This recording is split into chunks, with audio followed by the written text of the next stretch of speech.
सामान्यांच्या जीवन वाटा ध्येयानेच्या प्रेरित होत्या. जाणून घेऊ आपण त्यांचा जगा वेगळा प्रवास आता.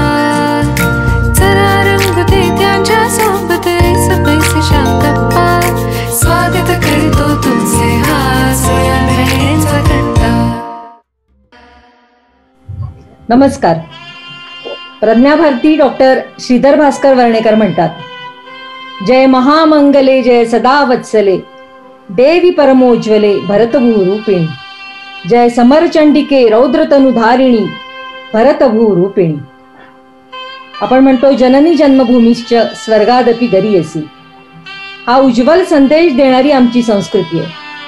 देशाला केवळ भूप्रदेश न मानता माता म्हणणारी आमची संस्कृती आहे. माता भूमी पुत्रोहम पृथिव्या असा दिव्य उद्घोष भारतीयांशिवाय अन्य कोणीच केला नाही आणि करूही शकत नाही. आज 26 जानेवारी, आजचा दिवस मांगल्याचा, आजचा दिवस भारतीय गणराज्याचा म्हणजेच संविधान लागू केल्याचा दिवस. आजचा दिवस प्रत्येक भारतीयाचा, तुमचा, माझा, सगळ्यांचा. देशप्रेमाने ओतप्रोत भरलेला, देशभक्तीचा सुगंध दरवळलेला, तिरंग्याच्या रंगात रंगलेला आजचा दिवस. आज आपलं सौभाग्य आहे. आज प्रहारचे संस्थापक स्वर्गीय कर्नल श्री सुनील देशपांडे, कर्नल सुनील देशपांडे यांची वीरकन्या फ्लाईट लेफ्टनंट शिवाली देशपांडे आपल्यासोबत आज गप्पा करणार आहे. शिवालीताई, जुळ्या बहिणींचा कट्टा ऐसपैस गप्पा या कार्यक्रमात मी मीना मोरोणे आणि मी श्यामा देशपांडे तुमचं मनपूर्वक स्वागत करतो. खूप धन्यवाद. खूप धन्यवाद. फ्लाईट लेफ्टनंट शिवाली देशपांडे या प्रहार समाज जागृती संस्थेचे संस्थापक स्वर्गीय कर्नल सुनील देशपांडे यांची सुकन्या. भारतीय वायुदलात पायलट ऑफिसर म्हणून त्यांनी आपली सेवा दिली. एअरफोर्स अकॅडमीची पासिंग आउट परेडचे संचालन करणाऱ्या त्या पहिल्या पायलट ऑफिसर आहेत. सध्या अनेक टीव्ही चॅनेल्सवर डिफेन्स एक्सपर्ट म्हणून त्या आपलं मत खूप छान पद्धतीनं आणि आवेशपूर्ण मांडतात. प्रहारच्या त्या संचालिका पण आहेत. पुनश्च तुमचं एकदा मनापासून स्वागत करते. गप्पांना सुरुवात करूया मीना. हो अगदी. शिवालीताई म्हणू की शिवाली म्हणू? काही चालेल. शिवालीताई बरं वाटेल. एअरफोर्स जॉईन करण्यामागे काही मोटिवेशन कुणाचं होतं की तुम्ही स्वतःहून गेल्या तिकडे? लहानपणापासूनच मी खूप धाडसी वृत्तीची होती. म्हणजे मला गेम्स खूप आवडायचे. मी सतत ज्या बाकीच्या अभ्यास सोडून ज्या बाकीच्या ऍक्टिव्हिटीज असतात त्याच्यामध्ये मी खूप जास्ती इंटरेस्ट घ्यायची. आणि एकंदर एक सर्वांगीण विकास ह्याच्याकडे माझा जास्ती कल दिसू लागला. मी जिम्नॅस्टिक्स खूप छान करायची आणि जिम्नॅस्टिक्स मध्ये मी गेली होती. त्याच्यानंतर मग मी फुटबॉल मध्ये गेली आणि मग मी नॅशनल कॅडेट कोर मध्ये गेली. लहानपणापासूनच मी माझ्या वडिलांना युनिफॉर्म मध्ये सतत बघितलेलं आहे. आणि युनिफॉर्म मध्ये कोणाला बघितलं, जेव्हा तो युनिफॉर्म चढतो अंगावर, त्यावेळेला जो रुबाब असतो, जे एक वेगळेपणा असतो, तो खूप सुंदर आणि अप्रतिम आणि असा भारदस्त व्यक्तिमत्व दिसतं ते. आणि मी नेहमी त्या युनिफॉर्म बघून मी नेहमी त्या युनिफॉर्म कडे आकर्षित व्हायची. मी बाबांना नेहमी म्हणायचे की बाबा, मी जोपर्यंत ग्रॅज्युएट होईन तोपर्यंत जर महिलांसाठी जर दरवाजे उघडले गेले सैन्यामध्ये तर मी नक्की सैन्यातच जाईन. पण जर नाही तर मग मी IPS मध्ये जाईन आणि मी ऑफिसर बनीन. मला वर्दीच घालायची आहे, मला युनिफॉर्मच घालायचंय. प्रेरणा ही आपण जे म्हणतो ना की इट्स इन द जीन्स, हे मला ते बाबांपासून. आणि आई पण माझी खूप धाडसी होती. आई तिच्या कॉलेजच्या दिवसामध्ये ती टेबल टेनिस खेळायची, नॅशनल चॅम्पियन होती ती टेबल टेनिसची. आणि म्हणजे ती तिच्या काळी ती खूप प्रत्येक गोष्टीमध्ये ती पुढे असायची. कॉलेजमध्ये खूप बाकीच्या गेम्स मध्ये आणि बाकीच्या गोष्टींमध्ये खूप तिने भाग घेतला होता आणि ती पण एक धाडसी वृत्तीची होती. नंतर लग्न झाल्यानंतर जेव्हा ती देशपांड्यांकडे आली त्यावेळेला पण तिचं जे काही मला संगोपन तिने माझं जे काही केलं, मला ज्या ज्या गोष्टी सांगितल्या, जसं आपण म्हणतो की जिजाऊने शिवाजी महाराजांना लहानपणी ज्या गोष्टी सांगितल्या, जे बाळकडू दिलं, तसं म्हटलं तरी मला नाही वाटत काही कमी होईल. कारण बाबा त्यावेळेला मिलिटरीमध्ये होते, बाबा कुठे बॉर्डरवर असायचे, तर मी जास्ती वेळ आईजवळ असायची आणि आईने मला जे बालकडू दिलं आणि नंतर बाबा जेव्हा यायचे तेव्हा बाबा मला जे काही ट्रेनिंग द्यायचे, लहानपणापासूनच त्यांनी मला खूप शिस्तीत ठेवलं सतत आणि त्याच्यामुळे मग माझी एक व्यक्तिमत्व माझं एक घडत गेलं. आणि मग कॉलेजमध्ये गेल्यानंतर मी एनसीसी जॉईन केलं, नॅशनल कॅडेट कोर, आणि नॅशनल कॅडेट कोर मध्ये माझी पूर्ण माझं एक व्यक्तिमत्व जे आहे ते उभारून आलं. मला तिथे ज्या काही अपॉर्च्युनिटीज दिल्या, मला ज्या काही तिथे ज्या काही गोष्टी, धाडसी गोष्टी मला करायला मिळाल्या, त्या इतक्या अप्रतिम होत्या की मी आज मला नाही वाटत की मी एवढी चांगली घडली असती जर मी एनसीसी मध्ये नसती तर. आज मी जे काही आहे ते मी फक्त आणि फक्त माझे आई वडील आणि एनसीसी यांना मी श्रेय देते आणि तिथूनच ही प्रेरणा जागृत झाली इंडियन एअरफोर्स मध्ये जायची. आपण म्हणतो पण आई वडिलांचे संस्कार, त्यांचं ते बाळकडू, त्यामुळे आपल्या आयुष्याला एक छान दिशा मिळते. पण शिवाली, हो, तुम्ही कोणत्या स्ट्रीम मध्ये होत्या आणि तुमचं मग पोस्टिंग कुठे कुठे झालं, तुमचा तो काय अनुभव होता मग? लोकांना आश्चर्य वाटेल हे की मी खूप अभ्यासी किंवा मी खूप अशी अभ्यास करण्यामध्ये मला इंटरेस्ट असेल किंवा खूप अभ्यासू वगैरे ह्या वृत्तीची मी अजिबात नाहीये. कारण मी लहान होती तेव्हा मला आई म्हणायची, मला अजूनही आई म्हणते की तू लहान होतीस ना त्यावेळेला एका जागी तू 2 मिनिटाच्या वर बसून होती शकत, सतत कुठे कुठे काहीतरी जायचं, काहीतरी करायचं. म्हणजे मी जेव्हा शाळेत पण होती त्याही वेळेला मला शाळेतून आल्यानंतर मी फक्त माझं होमवर्क करायची आणि त्याच्यानंतर मी बाहेर असायची. कोणाला म्हणजे आम्ही खेळ खेळायचो किंवा कोणाला काही गरज पडली मदत करणे, असं तसं ह्या सगळ्या गोष्टी होत्या. आणि म्हणून मी हे निश्चित केलं होतं की मी 10वीच्या नंतर मला अभ्यास नाही करायचा, त्याच्यामुळे मला डॉक्टर किंवा इंजिनियर नाही व्हायचं. आणि इतका अभ्यास लागतो डॉक्टर व्हायला, 5 वर्ष 6 वर्ष, आणि मग त्याच्यानंतर कुठे तुम्हाला काही प्रॅक्टिस करायला मिळते. तर माझं अजिबात, आणि मॅथ्स मध्ये मी अतिशय वीक होती, अतिशय वीक, म्हणजे म्हटलं तरी चालेल. म्हणजे 10वी मला 82% कसे मिळाले 10वी मध्ये मलाच आश्चर्य वाटतं. पण मॅथ्स वीक होतं, त्याच्यामुळे इंजिनिअरिंग आउट ऑफ क्वेश्चन गेलं. मग मी सरळ ठरवलं की मी कॉमर्स घेईन आणि 10वी नंतर मी 11वी पासूनच मी कॉमर्स घेतलं आणि 11वी पासूनच मी ठरवलं होतं की मी एनसीसी जॉईन करीन. एनसीसी मी जॉईन केल्यानंतर मग मला जे काही एनसीसी मध्ये मिळालं, एनसीसी मध्ये जे काही जितके कॅम्प्स येतात ते सगळे कॅम्प्स केले मी. एनसीसी मध्ये मेडल पण भरपूर मिळत गेले मला कॅम्प्स मध्ये. एनसीसी मध्ये मी भारताची सर्वोत्कृष्ट कॅडेट, महिला कॅडेट म्हणून माझं चयन आलं होतं.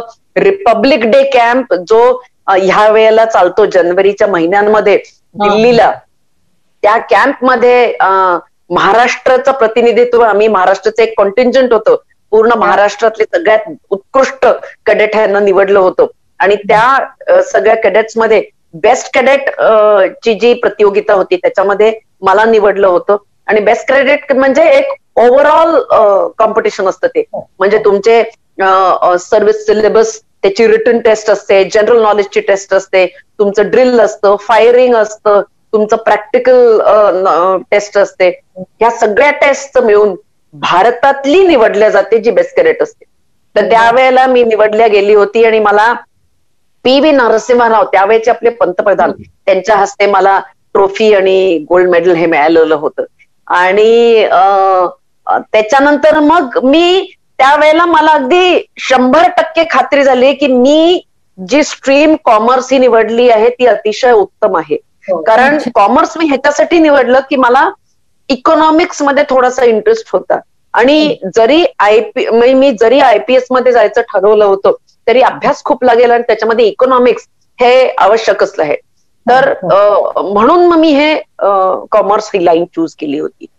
पहिल्यांदा जेव्हा मी ग्रॅज्युएट झाली त्यावेळेला मग सरकारने महिलांसाठी दरवाजे उघडलेच होते सैन्यामध्ये आणि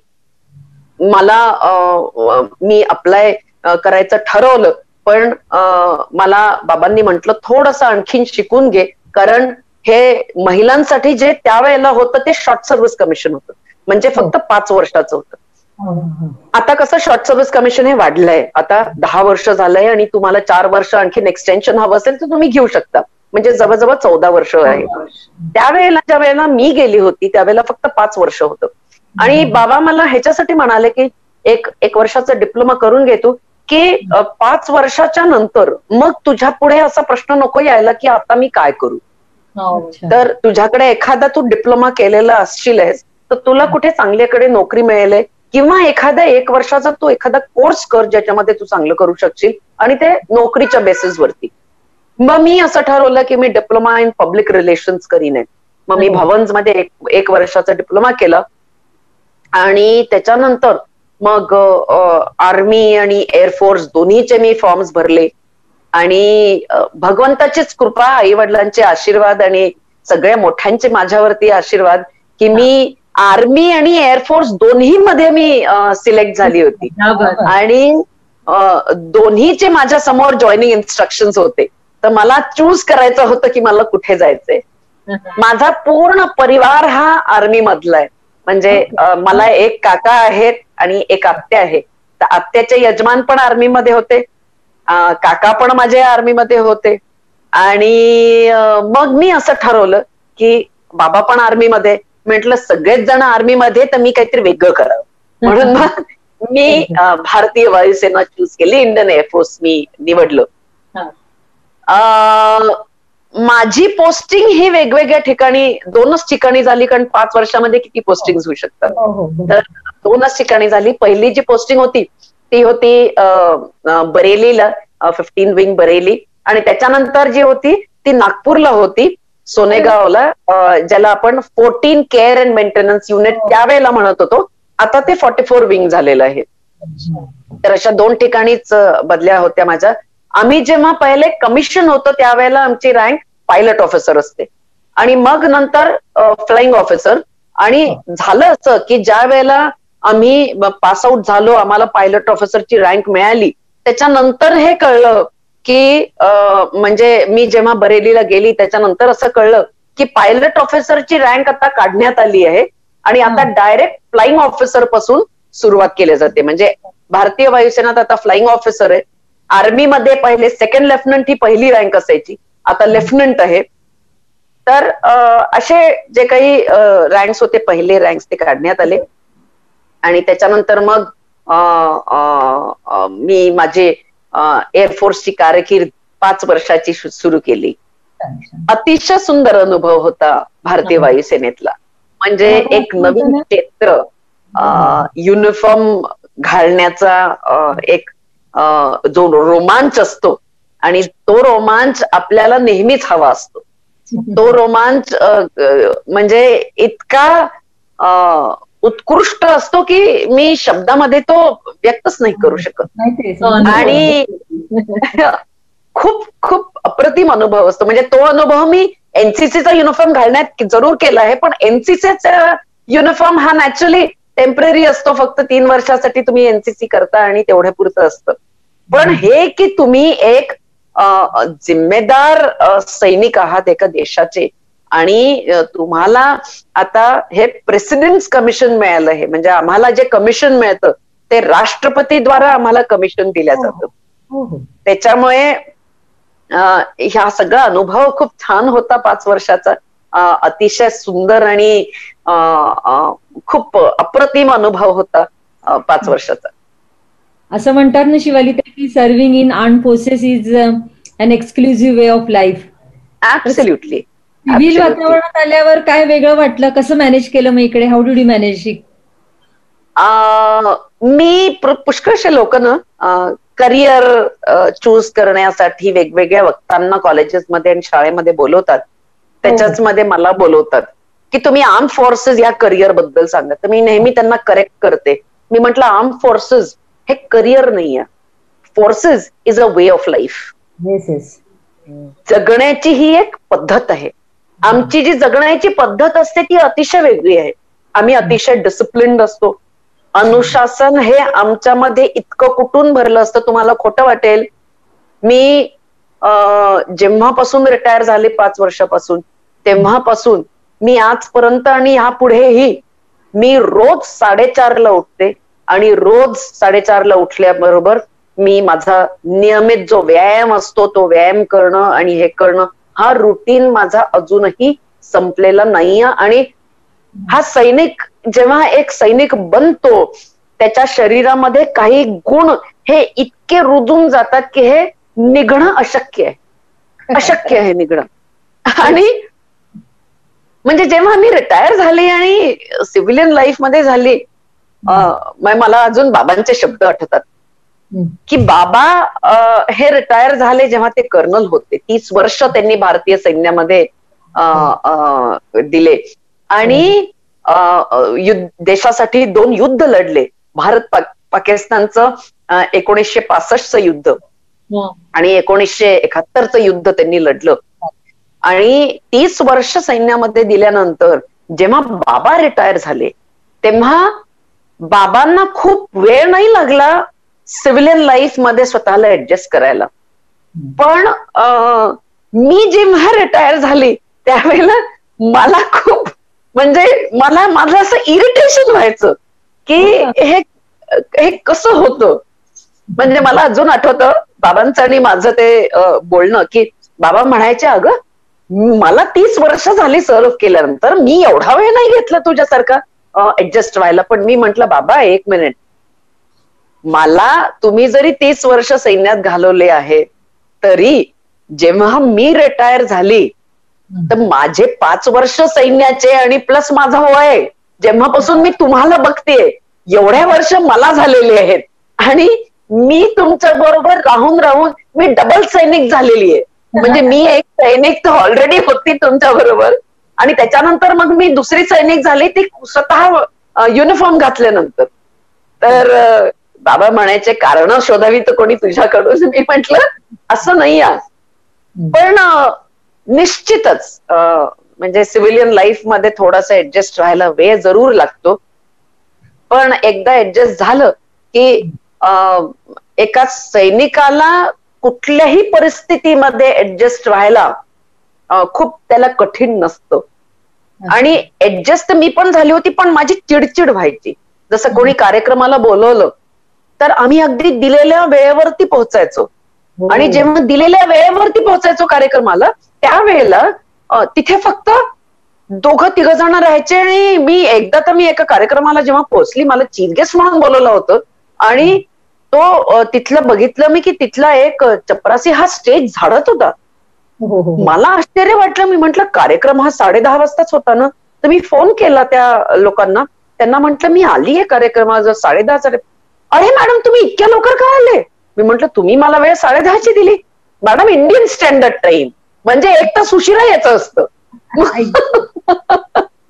मग मला त्यावेळेला तर मला राग आला. पण मी नंतर आज जेव्हा मला ते सगळं आठवतं मला आज म्हणजे हसू येतं की खरी गोष्ट आहे की लोकांना अशी सवय पडलेली आहे की वेळेचं पालन न करणे या सगळ्या गोष्टी ज्या आहेत ह्या आणि ह्याच्यासाठी मला असं वाटतं प्रहारचा उगम झाला. प्रहार संस्थेचा. कारण त्याच्यानंतर त्या एका इन्सिडेंटच्या नंतर मला जिथे कुठेही बोलवतात तिथे अगदी वेळेवरती कार्यक्रम सुरू होतात. कारण त्यांना माहितीये शिवाली मॅडमला बोलवलं की त्या एकदम वेळेवरती येतील. तर त्याच्यामुळे एकदम वेळेवरती कार्यक्रम सुरू होतो. प्रहार या आजच्या पिढीतील आपल्या देशातील तरुण आणि तसंच विद्यार्थी यांच्यामध्ये देशभक्तीची भावना रुजावी त्यांच्या नसा देशभक्तीचे वारे व्हावेत या हेतूने तुम्ही आता म्हटलं त्यानुसार प्रहारची तुम्ही स्थापना केली. प्रहारची तुमच्या योजना, त्यातले प्रोग्राम्स, त्याबद्दल पण काही सांगा ना.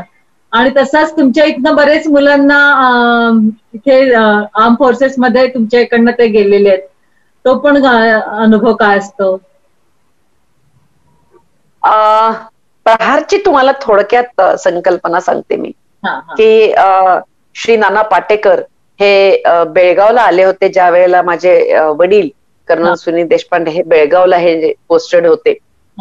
आणि त्यांनी बाबांना भेटून त्यांनी सांगितलं की मला एक असा सिनेमा बनवायचा आहे ज्याच्यामध्ये एक सैनिक कसा घडतो, एका सैनिकामध्ये जे गुण येतात ते कसे येतात, आणि तो तसा सैनिक घडलेला, अशा गुणांनी परिपूर्ण असलेला सैनिक ज्या वेळेला समाजात जातो आणि समाजामध्ये जेव्हा तो बघतो की समाजात भ्रष्टाचार आहे, समाजात अराजकता आहे, आपण स्वार्थी प्रवृत्तीचे झालो आहोत, आपल्याला एकमेकांविषयी प्रेम नाही वाटत, बंधुभाव हा जो शब्द आहे हा फक्त कदाचित आपल्या डिक्शनरीमध्ये राहतो, बलात्कार होतो, मुलींना त्रास देण्यात येतो, आणि चोऱ्या होतात, खून होतात, या सगळ्या गोष्टी ज्या वेळेला तो समाजामध्ये बघतो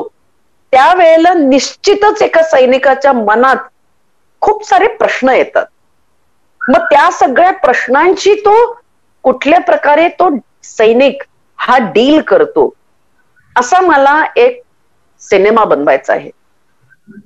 तर त्यावेळेला बाबा तिथे पोस्टेड होते आणि प्रहार सिनेमाची थोडक्यात नाना पाटेकरांनी ही संकल्पना समजून सांगितली आणि थोडक्यात स्क्रिप्ट सांगितली बाबांना.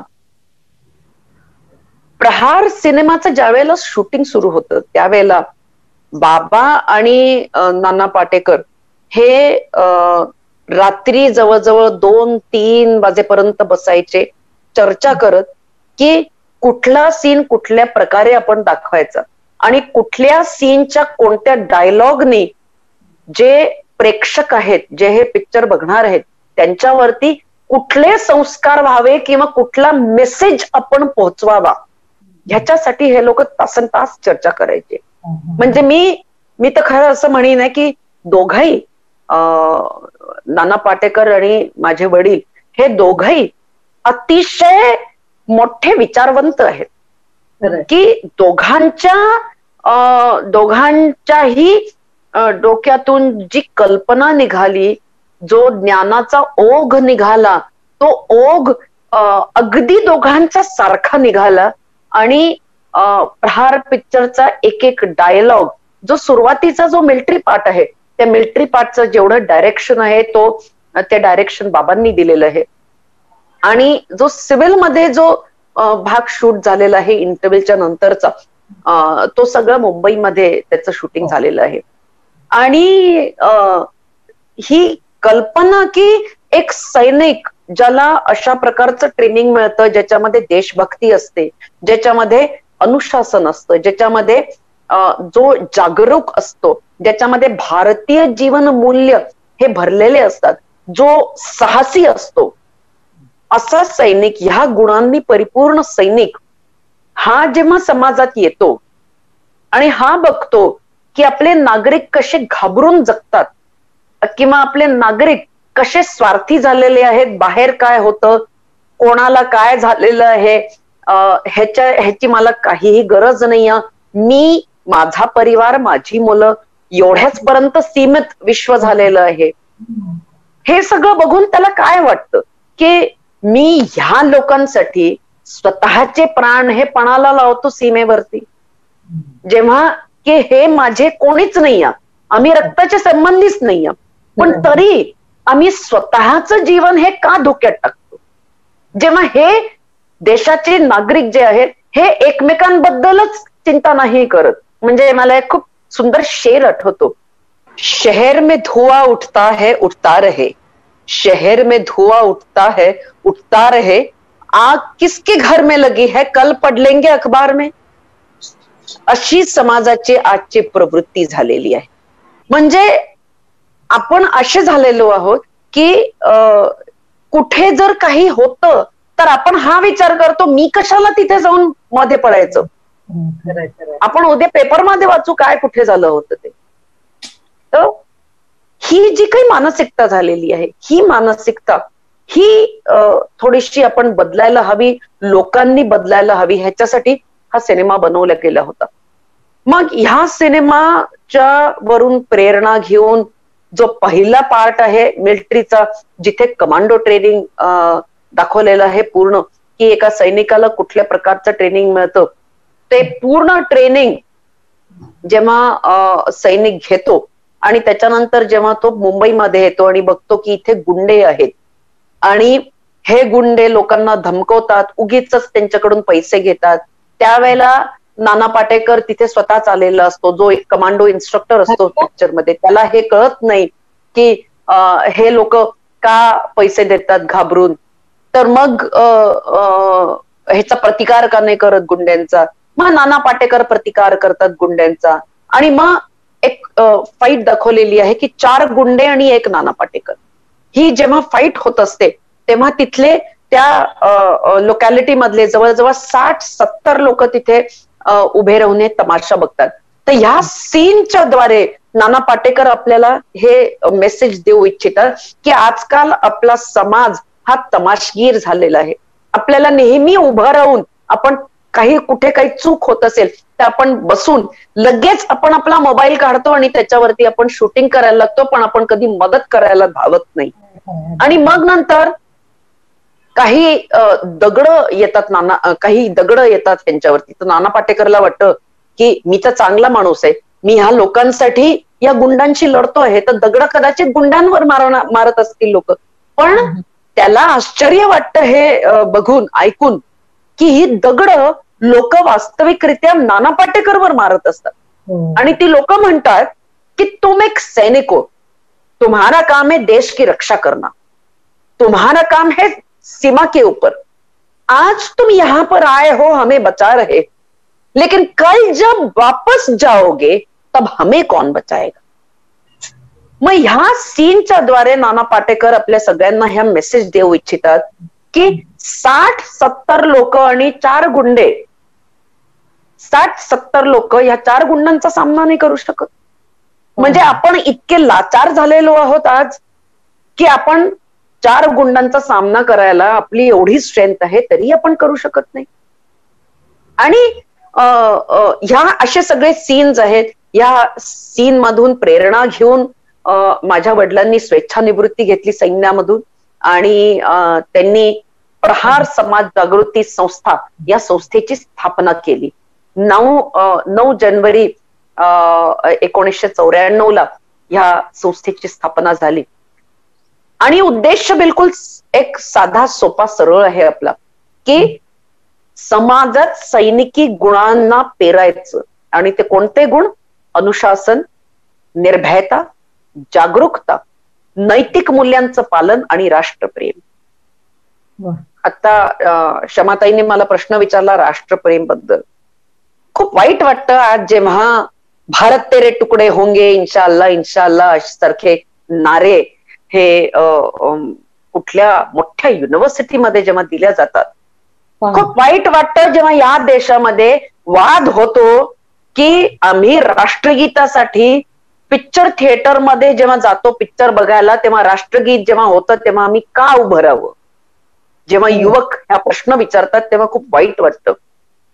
वाईट ह्याच्यासाठी वाटतं की हाच जर प्रश्न आम्ही सैनिकांनी विचारला तर, की तुम्ही जर 52 सेकंदासाठी राष्ट्रगीतासाठी तुम्ही उभे नाही राहू शकत, तर आम्ही दिवस रात्र भारताच्या सीमेवरती आपल्या देशाचं रक्षण करण्यासाठी आम्ही का उभं राहावं? नाही उभं राहत आम्ही, असं कधी म्हटलंय कधी सैनिकांनी? कधीच नाही. कारण आम्हाला तशी शिकवणच नाहीये.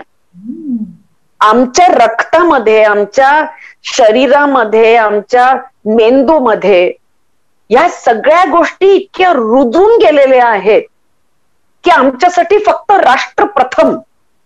जर राष्ट्र नाही तर आपली आयडेंटिटी काय राहिली? आणि खूप वाईट वाटतं जेव्हा मुलं काही प्रश्न विचारतात की आपण देशभक्ती हे असं का म्हणावं? मनामध्ये तर देशभक्ती आहे. तुमच्या मनात जरी देशभक्ती असली तरी या देशाप्रती तुमचं प्रेम आहे हे तुम्ही कसं दर्शवणार?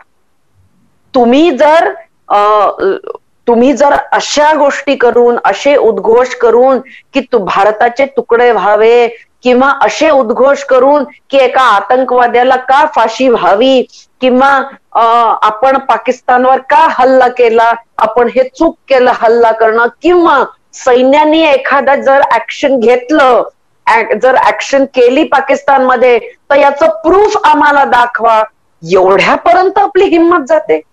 म्हणजे युवकांमध्ये आज हे सगळे प्रश्न का उद्भवतात? कारण आपल्या देशाचे जे वरिष्ठ नेते असतात ते हे प्रश्न युवकांच्या समोर बोलतात आणि म्हणून आपल्या युवकांमध्ये ही प्रश्न उद्भवतात. नाहीतर आपल्या देशाचे युवक ह्यांच्यासारखे युवक कुठल्या देशात नसतील. इतके कणखर, इतके तटस्थ, इतके पॉझिटिव्ह मेंटॅलिटीचे युवक आहेत.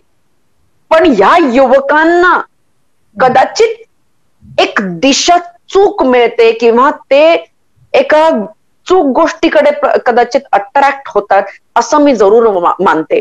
कारण मला पुष्कळ कॉलेजेसमध्ये बोलवतात भाषणांसाठी आणि मी जे युवक जे अशा वृत्तीचे आहेत त्यांना मी भाषण झाल्यानंतर माझं बदलतानाही बघितलेलं आहे आणि बदल घडून झाल्यानंतर ते आज सैन्यात पण आहेत असे पण युवक मला माहिती आहे.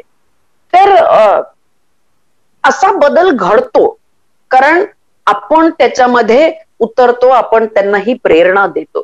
प्रहारच्या द्वारे आपण असे भरपूर कार्यक्रम घेतो ज्यांनी युवकांमध्ये प्रेरणा येते, ज्यांनी लोकांमध्ये प्रेरणा येते आणि ज्यांनी ह्या समाजाला बळ मिळतं.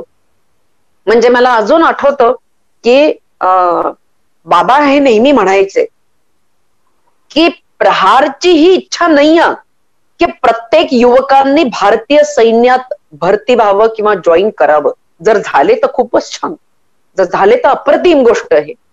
पण ही गोष्ट जरूर आहे की जरी तुम्ही सैन्यात भरती नाही झाले तरी तुम्ही समाजाचं सैनिक म्हणून जगावं. समाजामध्ये आज सैनिकी मनोवृत्ती ही इतकी गरजेची आहे, इतकी गरजेची की आपण, मला एक इन्सिडेंट आठवतो, टेलिव्हिजनवर बघितला होता मी, कदाचित 6-7 वर्ष आधी बघितला होता की बँगलोरमध्ये एक ऑफिसला जात होता एक युवक, त्याच्या अंगावरून एक ट्रक गेला आणि त्याचे पाय दोन्ही कटले, कमरेपासून तो कटला आणि तो तिथे पडलेला होता. तो जिवंत होता, तो पाणी मागत होता. येणारी जाणारी लोक बँगलोरमध्ये तिथे हे त्याच्याकडे बघत होते पण कोणाला वेळ नाही मिळाला की आपण थांबावं, त्याला मदत करावी, पोलिसांना बोलवावं, अँब्युलन्सला बोलवावं. आणि ही गोष्ट ही टेलिव्हिजनवर दाखवली. आपल्या देशात इतकी समाजात अराजकता फैललेली आहे, इतकी अराजकता पसरलेली आहे की आपण आजकाल मी आणि माझ्या परे काही असू शकतं आपण हा विचारच करत नाही. देशासाठी संघटित होणं हे खूप गरजेचं आहे कारण संघटनमध्येच शक्ती आहे. जोपर्यंत आपण संघटित नाही होत तोपर्यंत शक्ती नाही येणार. एकुलता एक माणूस समाजामध्ये बदल आणू शकतो पण त्याला वेळ जरूर लागेल. पण त्या व्यक्तीला जर फॉलोअर्स असतील आहेत भरपूर, जर त्या व्यक्तीमुळे प्रेरणा मिळून भरपूर लोक त्याला साथ देऊन जर कार्य करणार असतील आहेत तर त्याला आपण संघटन म्हणतो. आणि म्हणून संघटनमध्ये शक्ती असते. आपण जर एकत्र जर पूर्ण देश हा एकत्र आला तर मला नाही वाटत आपल्याला विश्वगुरु बनण्यासाठी खूप वेळ बघावा लागेल. राष्ट्रभक्ती रुजवावी युवकांमध्ये, त्याच्यासाठी प्रहार भरपूर कार्य घेतो. एक आपण खूप मोठा कार्यक्रम घेतो दरवर्षी ज्याला आपण नाव दिलेलं आहे हिरो ऑफ द नेशन नावाचा आपण मोठा कार्यक्रम घेतो ज्याच्यामध्ये आपण देशामध्ये ज्या सैनिकाला अशोक चक्र किंवा परमवीर चक्र मिळतं त्या सैनिकाला जर तो असेल तर त्याला किंवा त्याच्या परिवाराला आपण इथे नागपूरमध्ये बोलवतो आणि आपण एक भव्य कार्यक्रम घेतो त्यांचा सत्कार करतो, त्यांचा सन्मान करतो आणि प्रहारतर्फे त्यांना 51,000 रुपये हे चेक देतो. आणि हा कार्यक्रम मुख्यतः ह्या कारणासाठी आपण घेतो की समाजामध्ये देशभक्ती ही कशी असते आणि सैनिक आपल्या प्राणाची आहुती देऊन ह्या देशाचं रक्षण कुठल्या प्रकारे करतो आणि तो सैनिक गेल्यानंतर त्याच्या परिवाराच्या प्रती आपलं काही कर्तव्य आहे, देशवासींचं काही कर्तव्य आहे, हे सांगण्यासाठी आपण हा मोठा कार्यक्रम घेतो, भव्य कार्यक्रम घेतो. खूप लोकांना आपण बोलवतो, आमंत्रित करतो आणि एखाद्या सैन्याच्या अधिकाऱ्याला, सिनियर खूप अधिकाऱ्याला बोलवून आपण त्यांच्या हस्ते ह्यांचा सत्कार करतो आणि असा एक हा कार्यक्रम करतो. याच्या बरोबरच प्रहार म्हणजे मुलं आणि मुली ह्यांना गायडन्स देतं. भारतीय वायुसेना, भारतीय नौसेना आणि भारतीय थलसेना ह्याच्यामध्ये जाण्यासाठी अधिकारी पदावरती, म्हणजे थोडक्यात आपण जे म्हणतो आर्म फोर्सेस साठी रिक्वायर्ड जे असतं SSB इंटरव्ह्यू, याच्यासाठी मार्गदर्शन देतं. आणि आपण ह्याच वर्षी आता सुरू केलेलं आहे, म्हणजे ज्या वेळेला हे कोरोनाचा काळ होता त्याच वर्षी आपण ज्या लेखी परीक्षा असतात सैन्यामध्ये जाण्यासाठी, NDA म्हणा किंवा CDS म्हणा किंवा नेव्हीची जी असते INET, ह्याच्यासाठी ज्या परीक्षा असतात त्या परीक्षांचं एंट्रन्स एक्झामचं पण आपण आता तयारी करायला सुरुवात केलेली आहे. आणि म्हणजे हे जे SSBचं मार्गदर्शन आहे हे आम्ही जवळजवळ बाबा सुरुवातीपासूनच देत आले, गेल्या 10 वर्षापासून मी देते आणि खूप छान वाटतं हे सांगायला. म्हणजे मला तर असं वाटतं की गर्वाची गोष्ट आहे की 26 वर्ष झाले आज प्रहारला आणि 26 वर्षामध्ये प्रहारने आज 303 अधिकारी, मुलं आणि मुली हे सैन्यामध्ये पाठवलेले आहेत. आणि प्लस ह्याच्या बरोबर आपण आणखीन एक कार्यक्रम घेतो ज्यांनी शाळेच्या मुलांमध्ये देशभक्ती आपण रुजवतो. आणि तो कार्यक्रम म्हणजे ते एक कॉम्पिटिशन आहे, इंटर स्कूल कॉम्पिटिशन, आंतरशालेय कॉम्पिटिशन आपण ज्याला म्हणतो, बॅटल मॉडेल मेकिंग कॉम्पिटिशन. म्हणजे आमच्या सैन्यामध्ये आपण कुठेही जेव्हा जातो किंवा कुठल्याही युद्ध क्षेत्रामध्ये जेव्हा जायचं असतं तेव्हा कुठे किंवा हल्ला करायचा असतो तर ते ठिकाण कसं आहे, त्या ठिकाणावरचं काय काय आहे, किती पहाड आहेत, किती घनदाट जंगल आहे, आपल्याला जिथे जायचं आहे ती जागा कुठे आहे, तिथून जो शत्रू आहे तो कुठल्या बाजूला आहे, त्या शत्रूकडे किती गोळा बारूद आहे, किती शत्रू आहेत तिथे, ह्या सगळ्या गोष्टी आपण एक छोटस मॉडेल बनवतो आणि त्या मॉडेलला आम्ही सैन्याच्या भाषामध्ये बॅटल मॉडेल किंवा सँड मॉडेल असं आपण म्हणतो. तर इतक्या वर्षापासून, म्हणजे मी जेव्हा शाळेत होती तेव्हा पण मी बाबांना विचारायची की बाबा मला खूप युद्धाच्या गोष्टी सांगायच्या, तर तेव्हा मी विचारायची बाबा ह्या सगळ्या गोष्टी आम्ही हिस्ट्रीमध्ये का नाही शिकत. तर म्हणजे त्या प्रश्नाचं उत्तर मला मिळायचं नाही. आणि हेच प्रश्न घेऊन मी मोठी झाली आणि मी मोठी झाल्यानंतर आता मला जेव्हा समजायला लागलं की आपल्या मुलांना आपल्याच देशाची हिस्ट्री माहिती नाही, की 47-48 मध्ये देश स्वतंत्र झाला त्यावेळेला जो युद्ध लढल्या गेलं त्यावेळेला पण एक निर्णायक युद्ध लढल्या गेलं. 62 मध्ये लढल्या गेलं भारत चीन, 65 मध्ये लढल्या गेलं भारत पाकिस्तान, 71 मध्ये लढल्या गेलं भारत पाकिस्तान आणि 99 मध्ये भारत पाकिस्तानचं कारगिल युद्ध झालं. या सगळ्या युद्धांबद्दल मुलांना माहितीच नाही. मुलांना कारगिल कुठे आहे हे पण माहिती नसतं शाळेत. म्हणजे मी जेव्हा शाळेमध्ये भाषणासाठी जाते तेव्हा मी सहज मुलांना विचारते की एक कॅप्टन ही जी रँक असते ही कुठली रँक असते, खालची असते म्हणजे पहिली रँक असते की दुसरी असते, किंवा कॅप्टन आपण कोणाला म्हणतो. तर मुलांच्या डोक्यामध्ये ही धारणा असते की कॅप्टन म्हणजे क्लासचा कॅप्टन किंवा शाळेचा कॅप्टन, याच्या पलीकडे किंवा क्रिकेट टीमचा कॅप्टन हे माहिती असतं. पण याच्या पलीकडे हे लोक जातच नाहीत की आपण सैन्य कशाला म्हणतो, परमवीर चक्र काय असतं, किंवा कॅप्टन विक्रम बत्रा परमवीर चक्र. कॅप्टन विक्रम बत्राचं नाव घेतलं की आमच्या अंगावर शहारे येतात की त्यांनी किती शौर्य दाखवलेलं आहे, असीम शौर्य 103 ताप असताना ह्या युवकाने एक उंच पहाडी, बर्फाची पहाडी चढून गेला आणि तिथून शत्रूला फक्त मारलंच नाही तर शत्रूला तिथून पळायला पण लावलं आणि त्या पोस्ट वरती त्यांनी कब्जा केला. अशी शौर्य, म्हणजे असा जो शौर्य आहे, ह्यांना काहीच माहिती नाही. यांना विक्रम बत्रा कोण आहे हेच माहिती नाही. यांना हे पण नाही माहिती की 99चं युद्ध कुठे लढलं. 71च्या युद्धामध्ये आपण 2 भाग केले पाकिस्तानला तोडलं आपण, एका भागाला बांगलादेश केलं, हे पण माहिती नाही. म्हणून मग माझ्या डोक्यामध्ये आलं की आपण हे inter school battle model competition ठेवावी आणि त्यांना एक एक युद्ध द्यायचा. त्या युद्धामध्ये कुठले कुठले ऍक्शन झाले त्या ऍक्शन वरती तुम्ही सँड मॉडेल बनवा. म्हणजे नक्कीच विद्यार्थी अभ्यास करतील, युद्ध कसं लढल्या गेलं, त्यावेळेचा तो एरिया कसा होता, त्यावेळेला कुठले हतियार होते आपल्याकडे, त्यावेळेला योजना कुठली होती आणि त्यावेळेला काय काय आपण आपल्या देशांनी कशी कशी साथ दिली युद्धामध्ये. या सगळ्या गोष्टी मुलं वाचतील तरी, किंवा मुलांना आपले हे जे महान सैनिक आहेत ज्यांनी उत्कृष्ट बलिदान दिलेलं आहे देशासाठी, यांच्याबद्दल तरी कळेल. तर म्हणून आपण ही कॉम्पिटिशन एक सुरू केलेली आहे आणि इतका सुंदर प्रतिसाद मिळतोय तुम्हाला सांगू मी मीनाताई, खरंच अप्रतिम प्रतिसाद मिळतोय. म्हणजे मुलं आणि शाळा ज्या आहेत वेगवेगळ्या त्या वाट बघतात की केव्हा आपली कॉम्पिटिशन अनाऊन्स होईल आणि ह्या वेळेचं काय आपल्याला मिशन मिळतंय.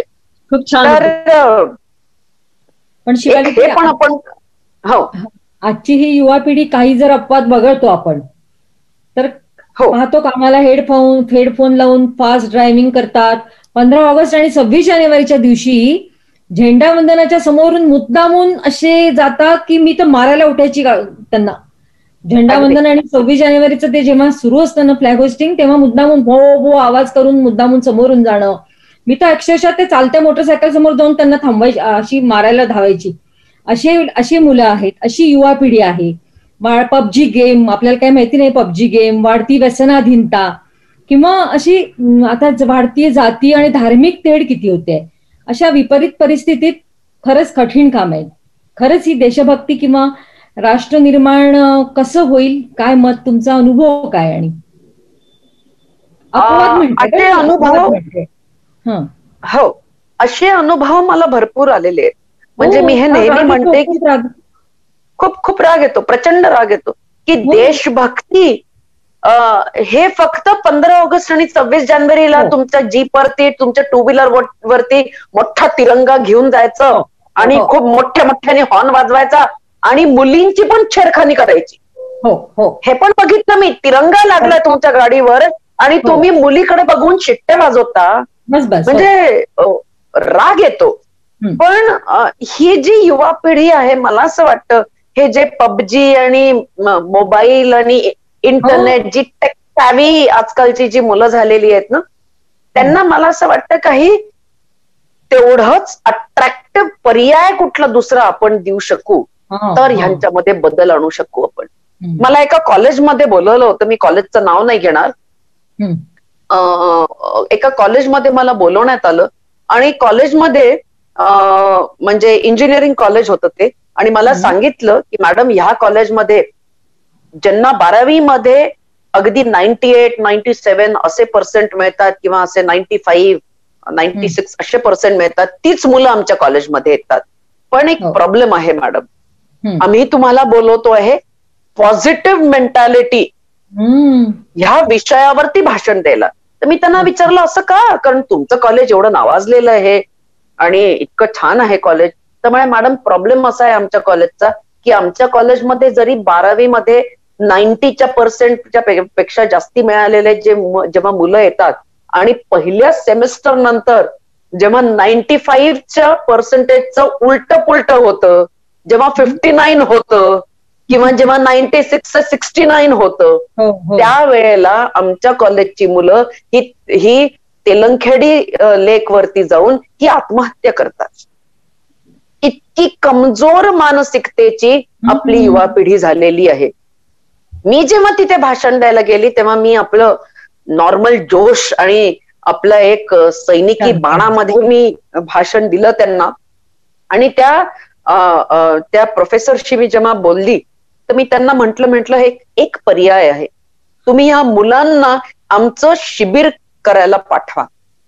आमच्या शिबिर जिथे आम्ही घेतो प्रहारमध्ये, तर त्या शिबिरच्या आमचं जे कॅम्प साईट आहे तिथे आम्ही भरपूर ऍडव्हेंचर ऍक्टिव्हिटीज लावलेले आहेत. आमच्याकडे एक रॅपलिंग वॉल आहे, एक रॉक क्लाइम्बिंगची वॉल आहे, ज्याच्यावरती वेगवेगळ्या पद्धतीने एखाद्या पहाडाला कसं चढायचं हे आम्ही शिकवतो. मग आम्ही या लोकांना कुठे काही आग लागली तर कॅज्युअल्टीला तुम्ही कसं इव्हॅक्युएट कराल, कोणाला जर काही जखमा झाल्या आहेत तर त्याला कसं फर्स्ट एड द्याल, आणि खूप अशा धाडसी खेळ आम्ही असे तिथे ठेवतो. आणि आम्ही मिलिटरीचे ऑब्स्टिकल्स जे असतात, अडथळे ज्याला आपण म्हणतो ग्राउंड ऑब्स्टिकल्स, ते आम्ही कन्स्ट्रक्ट केले आहेत आणि ते करायला खूप मजा येते. लहान मुलांना जितकी मजा येते तर मोठ्या मुलांना तर भन्नाट मजा येते. तर अशा गोष्टी आहेत आणि जे ह्या मुलांना खूप छान वाटेल, या मुलांची मानसिकता अशी कणखर आम्ही बनवूया. आणि शुअर आहे ना, त्या मुलांना पाठवलं त्या कॉलेजमध्ये आणि तुम्हाला खोटं वाटेल, त्या वर्षी एकाही मुलाने आत्महत्या केली. सगळे त्यांनी ते ऍडव्हेंचर ऍक्टिव्हिटीज इतके मनापासून, इतके आनंदात ते लोकांनी केले आणि शेवटी कॅम्पच्या त्या लोकांच्या तोंडून निघालं की मॅडम आम्ही उगीच चिंता करतो, उगीच आम्ही खूप जास्ती हे सगळं ह्या सगळ्या गोष्टीचा आम्ही बोज घेतो डोक्यावरती किंवा भार घेतो आपण डोक्यावरती, की आम्हाला अभ्यासच करायचा आहे, आम्हाला चांगलेच पर्सेंट हवे आहेत. माणसानी जर मानसिक रूपाने जर तो तयार झाला तर तो नक्कीच कुठल्याही परीक्षेमध्ये पास होईल आणि उत्कृष्ट मार्कांनी पास होईल, हे आम्हाला आज कळलं. तर ह्या युवा पिढीला हे जे ड्रग्ज वगैरे मध्ये जे युवा पिढी जातात, मला असं वाटतं यांना कुठेतरी एक पर्याय मिळत नाही त्यांची एनर्जी वेंट आउट करायला किंवा त्यांचे इमोशन्स बाहेर पाडायला किंवा त्यांच्या मनात काय आहे ते बाहेर पाडायला. त्याच्यामुळे मला कॅम्पसाईट आमचं असं आहे की तिथे तुम्ही काही करा, तुम्ही तुमचा राग काढा, तुम्ही ओरडा, तुम्ही तुमचं फ्रस्ट्रेशन काढा, एकदा काय ते काढून टाका आणि मग त्याच्यानंतर आमच्या ऍक्टिव्हिटीज करा. आणि मग आमच्या ऍक्टिव्हिटीज जिथे होतात ते अतिशय अनुशासित पद्धतीने. आणि मी आणखीन एक अनुभवलंय की आजच्या पिढीला अनुशासन बिलकुल नाही, पण आमच्या कॅम्पसाईट मध्ये आल्यानंतर ही मुलं अतिशय अनुशासित राहतात. म्हणजे मला आश्चर्य वाटतं की मी नुसतं एकदा आवाज चढवून या मुलांना सांगितलं की तुम्ही आतमध्ये भाषणासाठी हॉलमध्ये जायच्या आधी चप्पल एका लाईनीतच ठेवायची, की दुसऱ्यांदी मला सांगायची वेळ नाही येत. ही शिस्त जे आहे, हे जे अनुशासन आहे की वेळेवरच उठायचं. मग तुम्हाला खोटं वाटेल, आमच्या कॅम्पमध्ये छोटी छोटी मुलं येतात, म्हणजे 4थी 5वीची मुलं येतात. म्हणजे 4थी 5वी पण खूप मोठी झाली, मी तर म्हणेन तिसरीची मुलं येतात. आणि तिसरीच्या मुलांना स्वतःचा ताट नाही धुतायत, स्वतःचे कपडे नाही धुतायत, स्वतःच्या वाट्या नाही धुतायत, काहीच नाही करतायत, पण आम्ही त्यांना ते करायला लावतो, आम्ही करून नाही देते सगळं. आणि मुलांना ही सवय लागते की आमच्या इथे विसिल असते, शिट्टी, ती शिट्टी वाजवली की सकाळी 4:30 वाजले आणि 4:30ला उठायचंच. मग तुम्ही लेट उठले तर तुमचं पुढचं पूर्ण दिवसाचा कार्यक्रम हा सगळा गोल होऊन जातो आणि मग तुम्ही सगळीकडे लेट पोहोचाल. आणि मग लेट पोहोचले तुम्ही म्हणजे माझ्या समोर, मॅडमच्या समोर लेट पोहोचले म्हणजे पनिशमेंट मिळेल. तर त्या भीतीने मुलं एक धाक आहे. मी जरी पनिशमेंट काही देत नसली, मी नुसत्या 10 उठाबशा जरी करवत असली, पण तरी मला सुसाईड वरून एक सुंदर उदाहरण आठवतं. एका कॅम्प मध्ये एक छोटासा मुलगा, 5वीतला मुलगा, त्याला आता आई वडिलांना सोडून राहतात मुलं 7-7 दिवस. चिंता आई वडिलांना असते बरं, की माझा मुलगा इथे कसा राहील 7 दिवस माझ्याशिवाय. मुलांना काही नसतं, मुलं बिनधास्त असतात. मग मला आई वडील फोन करून विचारतात कशेत. हा मुलगा 5वीतला पहिल्या दिवशी ज्या दिवशी आला त्या दिवशी ठीक होता, दुसऱ्या दिवशीपासून हा रडायला लागला, सतत रडायचा. मला आईकडे जायचंय, मला इथे नाही राहायचं, आईकडे जायचंय. खूप समजवलं त्याला, खूप समजवलं, म्हटलं इतकी सगळी मुलं आहेत, मैत्री कर, बोल त्यांच्याशी. नाही, मला आईकडे जायचंय. मग तो मला दुसऱ्या दिवशी दुपारी मला म्हणाला, तुम्ही आईकडे मला पाठवलं नाही ना तर मी आत्महत्या करीन, मी वरती गच्चीवर जाईन आणि तिथून उडी मारीन. मला भीती वाटली, मला धाक वाटला. मी लगेच त्याच्या आईला फोन लावला दुसरीकडे जाऊन. मी म्हटलं मॅडम तुम्ही या आणि तुमच्या मुलाला घेऊन जा, तो अशी गोष्ट करतोय. त्यामुळे नाही हो, असं नाही होऊ शकत. म्हटलं असं होतंय, त्यांनी असं म्हटलंय मला. मग त्याची आई म्हणाली तुम्ही एक काम करा म्हणे, त्याला फोन द्या. मी त्याला बोलवलं आणि फोन दिला. त्या दोघांमध्ये काय बोलणं झालं हे मला माहिती नाही. त्यांनी मला फोन दिला, मी बंद केला फोन. तो चुपचाप गेला आपल्या खोलीमध्ये आणि त्यांनी व्यवस्थित तो राहिला. दुसऱ्या दिवशी सगळे ऍक्टिव्हिटीज केले, व्यवस्थित तो राहायला लागला. मला कळलं नाही ह्याच्या आईने ह्याला काय बाळ कडू दिलं असेल. मला खूप उत्सुकता, मी लगेच फोन केला. मी विचारलं मॅडम तुम्ही ह्याला काय सांगितलं फोनवर. तर त्यांनी मलाही म्हटलं की तू आली नाही तर मी आत्महत्या करी. तर मी माझ्या मुलाला म्हटलं कर आत्महत्या, उडी मारशील ना मार वरतून उडी, मी येणार नाही उडी जरी मारली तरी. अशी आई पाहिजे. हा, आणि मग तो घाबरला की मी उडी मारली आणि कोणी आलं नाही तर. खरंय. अशा मातांची गरज आहे आज, प्रश्नच नाही. आणि अशा माता राहिल्या तरच आपले युवक हे घडू शकतील. आहेत हे साने गुरुजींची आई नाही का, त्यांना श्यामला सात्या गोष्टीमध्ये श्यामला पाण्यात ढकलून देते तेव्हा तो पाण्यात पोहायला लागतो ना, तसं. अगदी बिलकुल. आणि त्याच्यामुळे नाही, त्याच्यामुळे ह्या मुलांना एक एक करून शिस्त लागत जाते आणि आम्हालाही अनुभव मिळत जातो. आम्हाला तर खूप विविध अनुभव येतात कॅम्पमध्ये, शिबिरामध्ये खूप सुंदर अनुभव येतात.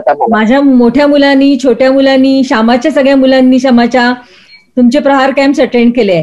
आणि माझा मुलगा तर इतका म्हणजे त्यांनी हे होऊन गेला प्रेरित की जाईन तर आर्मी मध्येच जाईन. आज लेफ्टनंट कर्नल आहे तो.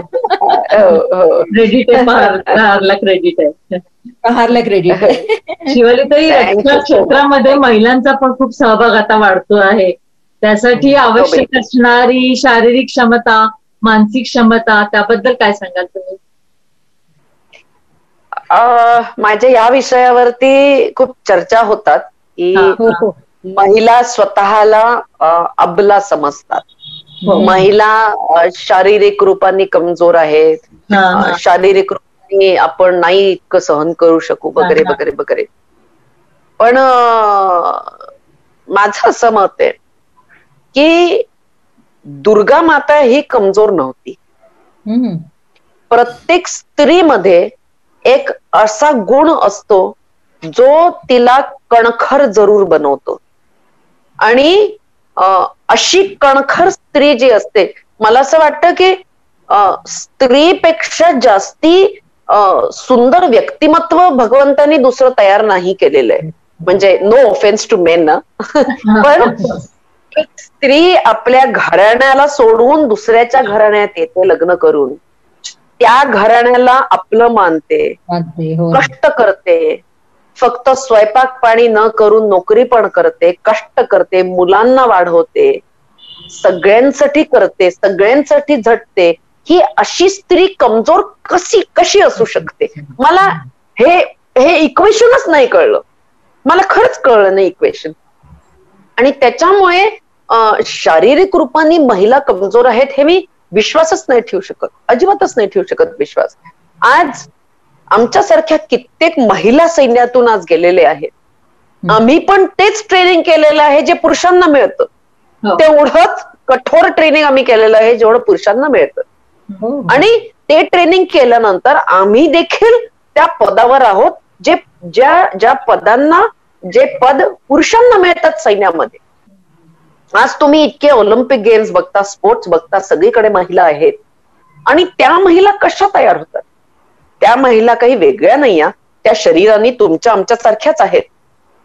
शरीराने आपण कमजोर आहोत हा जो भाव आहे हा महिलांनी आपल्या मनातून काढून टाकावा. म्हणजे मी जेव्हा सेल्फ डिफेन्सचं ट्रेनिंग किंवा सेल्फ डिफेन्स वरचं भाषण द्यायला जाते, तेव्हा तर मी म्हणते देवानी आपल्या शरीरामध्येच आपल्याला हतियार दिलेले आहेत, आपल्याला 2 पाय दिलेले आहेत लाथ मारायला गरज पडली तर. आपण स्वतःचा बचाव हा उत्कृष्ट रूपाने करू शकतो. आपल्याला हात दिले आहेत, आपण त्या हातांचा वापर फक्त मेकअप करण्यासाठी नको करायला हवा. आपण त्या हातांचा वापर जर कोणी आपल्याला पकडेल तर त्याला मारण्यामध्ये करायला हवा. आपण नख वाढवतो, मुली नख वाढवा, चांगलं आहे, पण ते नख फक्त नेल आर्ट आणि नेल पेंट करण्यासाठी नका वाढवू. पण जर कोणी तुम्हाला काही करायचा प्रयत्न केला तर त्या नखांनी त्याला ओरबाडून काढण्यासाठी नख वाढवा. आपल्याला दात दिलेत देवानी. आपले दात कशासाठी दिलेत देवानी? हे फक्त जेवण म्हणजे खायला नाही किंवा अन्न चावायला नाही, पण हे दात दिलेले आहेत आपल्याला. जर कोणी आपला गळा पकडला तर त्याला चावा, जोऱ्यात चावा. अशा भरपूर काही गोष्टी आहेत ज्या महिला जरी त्यांच्यात ताकद नसेल ना तरी भरपूर करू शकतात, ज्यांनी त्या सुटू शकतील आहे.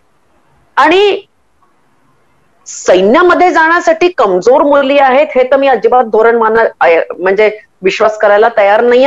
पेपरमध्ये आपण कितीतरी उदाहरणं बघतो, आपण टीव्ही मध्ये बघतो की सैनिक जो शहीद झालेला आहे त्याची बायको आज ऑफिसर म्हणून जॉईन होते आहे. ह्याची कित्येक उदाहरणं आहेत. तर जर एक महिला जिने तिशी पार केलेली आहे तिच्यामध्ये जर एवढी शारीरिक क्षमता असू शकते, तर मग 21 आणि 20 वर्षाची आणि 25 वर्षाची महिला मुलगी जी आहे तिच्यामध्ये का नाही ताकद असू शकते? आणि मला असं वाटतं सैन्यामध्ये भरपूर रूपाने महिलांनी प्रवेश करावा. महिला आता फायटर पायलट पण झालेले आहेत. 2 महिलांना नेव्हल ऑफिसर्स, 2 लेडी ऑफिसर्स यांना ऑनबोर्ड शिप वरती पण जायला परमिशन मिळालेली आहे. आणि प्लस सैन्यामध्ये पण कॉम्बॅक्ट फोर्सेस मध्ये महिला आता रुजू व्हायला सुरुवात झालेली आहे. ह्याच्यामध्ये मिलिटरी पोलीसमध्ये, कोर ऑफ मिलिटरी पोलीसमध्ये महिला जात आहेत. आणि अशा भरपूर गोष्टी आहेत जिथे महिला आता आपल्या शारीरिक शक्तीचं प्रमाण देऊन हे पुढे जात आहेत. त्याच्यामुळे हे अजिबात मी मान्य करायला तयार नाही की महिला या कमजोर आहेत किंवा कमी आहेत पुरुषांपेक्षा. महिला या पुरुषांच्या बरोबरीच्या आहेत. उलट माझं मत असं आहे की पुरुषांपेक्षाही उत्कृष्ट महिला आहेत. हो, पण वाढते अत्याचार सुरूच आहेत. आणि महिला शक्ती ही निरंतर जागृत करण्यासाठी समाजाचं कसं वातावरण हवं? समाजाचं कसं वातावरण हवं? बरोबर आहे. समाजामध्ये ह्या विषयावरती खूप जास्ती चर्चा तर होते, पण ती चर्चा होऊन तेवढं पुरेसं नाही आहे. त्याच्यावरती ऍक्शन करणं खूप गरजेचं आहे. समाजामध्ये हा भाव यायला की कोणी कोणाला जर छेडत आहे तर त्यावेळेला दुसरा एखादा नागरिक जर हे बघत असेल तर त्यांनी येऊन मध्ये पडून थांबावं. ही मानसिकता रुजवण्यासाठी खूप भरपूर काम करण्याची गरज आहे. त्याच्यासाठी प्रहार ही संस्था काम करते आहे. प्रहार हे थोडक्यात मी एक प्रहारचा तुम्हाला अर्थ सांगते. प्रहार हा शब्दाचा अर्थ असा आहे की लोक मला खूप विचारतात की प्रहार म्हणजे द फायनल ब्लो, की तुम्ही लोकांवर प्रहार करता का? नाही, आम्ही लोकांवर प्रहार नाही करत. आम्ही कुठल्या व्यक्तीमध्ये जे वाईट गुण आहेत त्या वाईट गुणांवरती प्रहार करतो आणि त्यांच्यामध्ये सकारात्मकताची आम्ही ज्वाला प्रज्वलित करतो. हे म्हणजे प्रहार आहे. तर हे करणं खूप गरजेचं आहे. ही शिकवण जी आहे ही माझ्या वेगवेगळ्या भाषणांद्वारे आजपर्यंत आम्ही फक्त मुलांचे कॅम्प्स घेत आलो, युवकांचे कॅम्प्स घेत आलो. आता माझ्या मनात अशी योजना आहे की आता मी आई वडिलांचा कॅम्प घ्यावा. कारण मला ही डिमांड आली की मुलं खूप सुधरून तुमचं कॅम्प केल्यानंतर मुलं सुधारतात आणि घरी येतात आणि मुलं अगदी अनुशासित राहतात. पण प्रॉब्लेम आमच्यामध्ये तुम्ही आमच्यासाठी कॅम्प घ्या. तर मी त्यांच्यासाठी कॅम्प घेणार आहे आणि समाजातल्या मोठ्या व्यक्तींसाठी पण मी शिबिर घ्यायचा आता विचार करते. कारण ही जी मानसिकता आहे की मला काय करायचंय, होऊ दे न होतंय तर मी कशाला मध्ये पडावं, हा विचार करणारी आपली ही मधली पिढी आहे. हा, की ना इंटरेस्ट नाहीये आपल्याला काही कशात.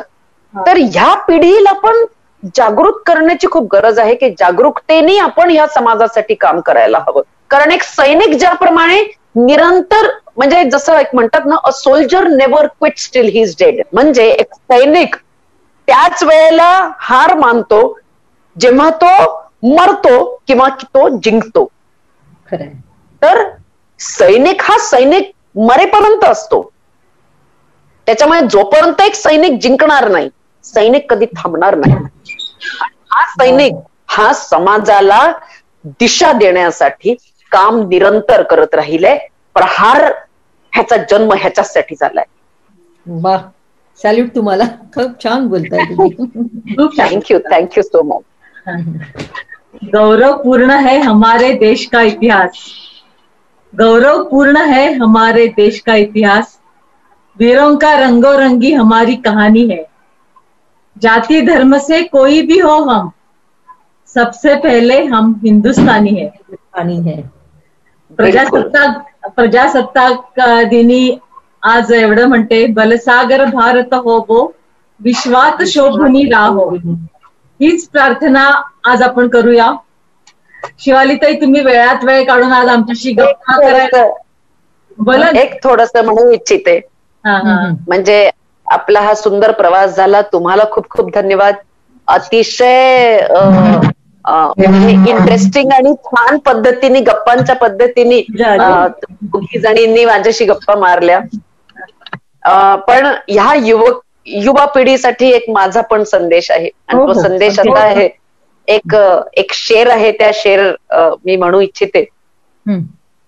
अपनी फौलाद सी हिम्मत को न सोने देना, किसी को नफरत के बीज न बोने देना. अपनी फौलाद सी हिम्मत को ना सोने देना, किसी को नफरत के बीज ना बोने देना. तुम्हारे जिस्म के टुकड़े भी अगर हो जाएं, कभी इस देश के टुकड़े ना होने देना, कभी इस देश के टुकड़े ना होने देना, कभी इस देश के टुकड़े ना होने देना. जय हिंद. जय हिंद. शिवालीताई, तुम्ही आज वेळात वेळ काढून आज आमच्याशी गप्पा करायला आल्यात. तुमचे खूप खूप आभार मानते. आपण आपल्या या गप्पांचा समारोप वंदे मातरम या गीताने करूया. वंदे मातरम तुम्हाला तर माहितीच आहे, चैतन्य गीत आहे, भारतीयांची विजय गाथा आहे. स्वातंत्र्याचं खरं मोल आपल्याला वंदे मातरमचा मंत्र समजावून देतो. तर आपण या गप्पांची सांगता वंदे मातरम गीताने करूया. धन्यवाद. वंदे मातरम, वंदे मातरम, सुजला सुफला मलयज शीतला, सस्य श्यामला मातरम, वंदे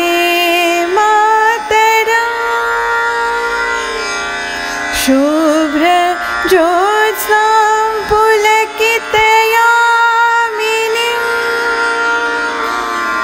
फुल्लकुसुमित द्रुमदलशोभिनीं, सुवासिनीं सुमधुरभाषिणीं, सुखदा वरदा मातरं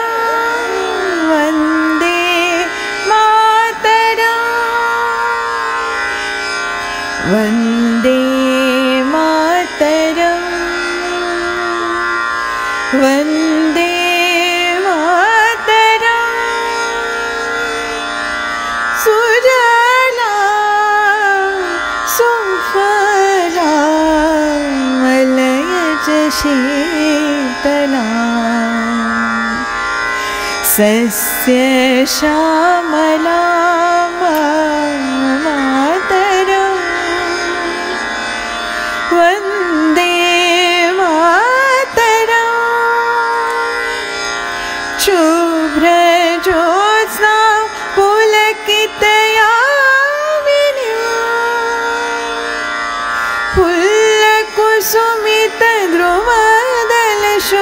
फुल्लकुसुमितद्रुमदलशोभिनीं सुहासिनीं सुमधुरभाषिणीं